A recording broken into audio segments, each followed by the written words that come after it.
श्री सच्चिदानंद सद्गुरु साईनाथ महाराज की जय। आरती साई बाबा सौख्यदातार जीवा, चरण रजतळे द्यावा दासा विसावा, भक्ता विसावा। आरती साई बाबा स्वस्वरूपी राहे दंग, मुमुक्ष जनादावी निज डोळा श्रीरंग, डोळा श्रीरंग। आरती साई बाबा जया मनी जैसा भाव, दया तैसा अनुभव। दाविसी दया घना ऐसी तुझी माव, तुझी माव। आरती साई बाबा तुमचे नाम ध्याता, अरे संस्कृती व्यथा। अगाध तव करणी मार्ग दाविसी अनाथा, दाविसी अनाथा। आरती साई बाबा कलियुगी अवतार, सगुण परब्रह्म साचार। अवतीर्ण झालासे स्वामी दत्त दिगंबर, दत्त दिगंबर। आरती साई बाबा 8 दिवसा गुरुवारी, भक्त करी तिवारी। प्रभु पद पाहावया भव भय निवारी, भय निवारी। आरती साई बाबा माझा निज द्रव्य ठेवा, तव चरण रज सेवा। मागणीची आता तुम्हा देवादिदेवा, देवादिदेवा। आरती साई बाबा इच्छित दिन चातक, निर्मल तोय निज सुख। आजावे माधवाया सांभाळ आपुली भाग, आपुली भाग। आरती साई बाबा सौख्यदातार जीवा, चरण रजतळे द्यावा दासा विसावा, भक्ता विसावा। आरती साई बाबा शिर्डी माझे पंढरपूर, साई बाबा रमावर, बाबा रमावर। साई बाबा रमावर शुद्ध भक्ती चंद्रभागा, भाव पुंडलिक जागा, पुंडलिक जागा। भाव पुंडलिक जागा याहो अवघे जन, करा बाबाशी वंदन, साईशी वंदन। करा बाबाशी वंदन, गणू म्हणे बाबा साई। भाव पाव माझे आई, भाव माझे आई, भाव पाव माझे आई। घालीन लोटांगण वंदीन चरण, डोळ्यान पाहिन रूप तुझे। प्रेमी अलंगिन आनंदी पूजिन, भावे वाळीन म्हणे नमा। त्वमेव माता पिता त्वमेव, त्वमेव बंधु सखा त्वमेव। त्वमेव विद्या द्रविणं त्वमेव, त्वमेव सर्वं मम देवदेव। कायेन वाचा मनसेन्द्रियैर्वा बुद्ध्यात्मना वा प्रकृतिस्वभावात् करोमि यद्यत् सकलं परस्मै नारायणायति समर्पयामि। अच्युतं केशवं रामनारायणं कृष्णदामोदरं वासुदेवं हरि श्रीधरं माधवं गोपिकावल्लभं जानकीनायकं रामचन्द्रं भजे। हरे राम राम राम हरे हरे, हरे कृष्ण कृष्ण कृष्ण हरे हरे। श्री गुरुदेव दत्त अनंता तुला ते कसे रे स्तवावे, अनंता तुला ते कसे रे नमावे। अनंता मुखाचा शिणे शेष गाथा, नमस्कार साष्टांग श्री साईनाथा। स्मरावे मनी त्वत्पदा नित्य भावे, पुरावे तरे भक्तीसाठी स्वभावे। तरावे जगातारुणी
संकटवारुणी ऐसा येईवा या परिध्यान तुझे गुरुराया दृश्य करी नयनाया पूर्णानंद सुखे एकाया लाविषि हरिगुण गाया ऐसा येईवा साई दिगंबरा अक्षय रूप अवतारा सर्व हि व्यापक तो स्तुतिसारा अनुसया त्रिकुमारा बाबा येईवा सदा सस्वरूपं चिदानन्दकन्दं जगत्सम्भवस्थान संहारहेतुं स्वभक्तेच्छया मानुषं दर्शयन्तं नमामीश्वरं सद्गुरुं साईनाथं भवद्वांतविद्वांसमार्तण्डमीड्यं मनोवागतीतं मुनिर्ध्यानगम्यं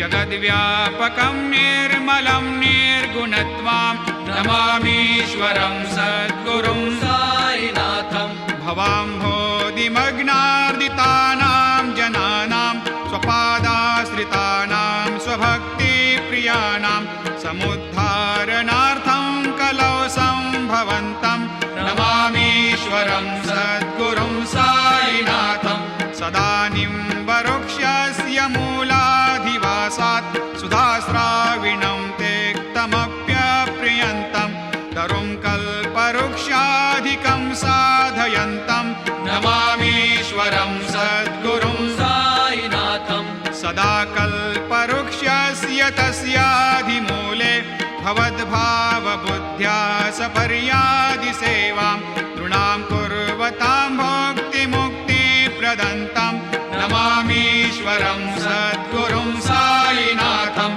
अनेकाश्रुता तर्क्यलीलाविलासै समावेशकृतेशान भास्वत्प्रभावम् अहं भावहीनं प्रसन्नात्मभावं नमामीश्वरं सद्गुरुं साईनाथं सतां विश्रमाराममेवाभिरामं सदा सज्जनैः संस्तुतं सन्नमद्भिः जनामोददं भक्तभद्रप्रदन्तं नमामीश्वरं सद्गुरुं साईनाथम् अजन्माद्यमेकं परब्रह्म साक्षात् स्वयं सम्भवं राममेवावतीर्णं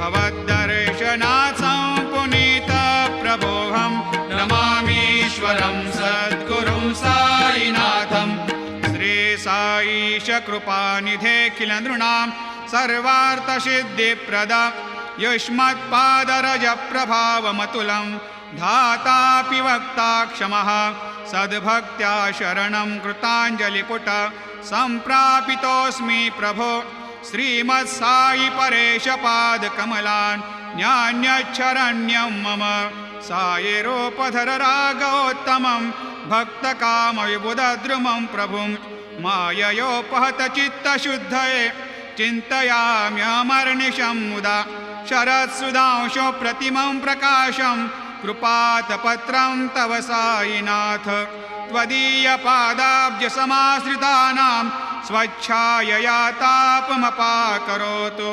उपासनादैवत साईनाथ स्तवैर्मयोपासनिना स्तुतस्त्वं रमेन्मनोन्मे तव पादयुग्मे भृङ्गो यथाब्जे मकरन्दलुब्धः अनेकजन्मार्जितपापसंशयो भवेद्भवत्पादसरोजदर्शनात् क्षमस्व सर्वान्धपरान्धपुञ्जकान् प्रसीद सायेश सद्गुरोदयानिधे श्रीसाईनाथ चरणामृतपोतचित्तास् सत्पादसेवनरतः सततं च भक्त्या संसारजन्यदुरितोर्धवनिर्गतास्ते कैवल्यधाम परमं समवाप्नुवन्ते स्तोत्रमेतत्पठेद् भक्त्या यो नरस्तन्मना सदा सद्गुरो साईनाथस्य कृपापात्रं भवेद्ध्रुवं रुसो मम प्रियाम्बिका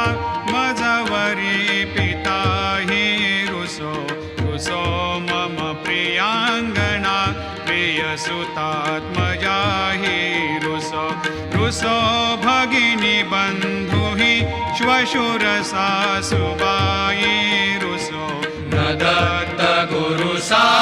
मामजवरी कधीही रुसो पुसो न सुनबाई त्या मजन भ्रातृजाया पुसो पुसो न प्रिय सोय रे प्रिय सगे न ज्ञाते पुसो पुसो सुरदना सखा स्वजन नाप्त बंधु पुसो परी न गुरु साई मामजवरी कधीही रुसो पुसो न अबला मुले तरुण रुद्धहीना पुसो पुसो न गुरु धाकुटे मजन थोरसाने पुसो पुसो न च भले बुरे सुजन साधुहीना पुसो परी न गुरु साई मामजवरी कधीही रुसो रुसो चतुरतत्त्वविद् विबुध प्राज्ञ ज्ञानी रुसो रुसो हि विदुषी स्त्रिया कुशल पंडिता हि रुसो रुसो महीपते यति भजक तापसे हे रुसो न दत्त गुरु साई मामजवरी कधीही रुसो रुसो कवि ऋषि मुनि अनघषेध योगे रुसो रुसो हि गृह देवता निकुल ग्राम देवी रुसो रुसो खल पिशाच हि मलिन डाकिने हे रुसो न दत्त गुरु साई मामजवरी कधीही रुसो रुसो मृग खग कृमि अखिल जीव जंतु रुसो रुसो विटप प्रस्तरा अचल आपगाब्धे रुसो रुसो खपवनाग्निवार अवनि पंचतत्वे रुसो न दत्त गुरु साई मामजवरी कधीही रुसो रुसो विमल किन्नरा अमल यक्षिणे हे रुसो रुसो शशि खगादिः गगनितारका हे रुसो रुसो अमर राजहि अदय धर्म राजा रुसो न दत्त गुरु साई मामजवरी कधीही रुसो रुसो मन सरस्वती चपल चेतते हे रुसो रुसो वपुदिशाखिला कठिन काल तो हे रुसो रुसो सकल विश्व हि मयि तु ब्रह्म गोलं रुसो न दत्त गुरु साई मामजवरी कधीही रुसो विमूढ मनुनी हसो मजन मत्सरा हेडसो पदाभिरुचि उल्हसो जनन कर्दमीनापसो न दुर्गधृतीचा धसो अशिव भाव मागे खसो प्रपंची मन हे रुसो दृढ विरक्ती चित्ती ठसो पुणाची घृणा नसो न च स्पृहा कशाचे असो सदैव हृदयी वसो मनसि ध्यानि साये वसो पदी प्रणय ओरसो निखिल दृश्य बाबादिसो न दत्त गुरु साई मामुपर्याजनेला रुसो हरि ओम यज्ञेन यज्ञमयजन्त देवा स्थानि धर्माणि प्रथमान्यासन्न तेहनाकं महिमान सजन्त यत्र पूर्वे साध्या सन्ति देवाः ॐ राजाधिराजाय प्रसह्य साहिने नमो वयं वै श्रवणाय कूर्महे समे कामान् कामकामाय मह्यं कामेश्वरो वै श्रवणो दधातु कुबेराय वै श्रवणाय महाराजाय नमः ॐ स्वस्ते साम्राज्यं भोज्यं स्वराज्यं वैराज्यं पारमेष्ठ्यं राज्यं महाराज्यमाधिपत्यमयं समन्तपर्याधीशात् सार्वभौमः सार्वायुषान्तादापरार्धात् पृथिव्यै समुद्रपर्यन्ताया एकराळिति तदप्येष श्लोकोऽभिगीतो मरुतः परिवेष्टारो मरुतस्यावसङ्ग्रहे आवीक्षितस्य कामप्रियैर्विश्वे देवा सभासदैति श्रीनारायण वासुदेवाय सच्चिदानन्द सद्गुरु साईनाथ महाराज की जय। करचरणकृतं वा कायजं कर्मजं वा श्रवणनयनजं वा मानसं वा अपराधं विहितमविहितं वा सर्वमेतत्क्षमस्व। जय जय करुणाब्धे श्री प्रभो साईनाथ श्री सच्चिदानंद सद्गुरु साईनाथ महाराज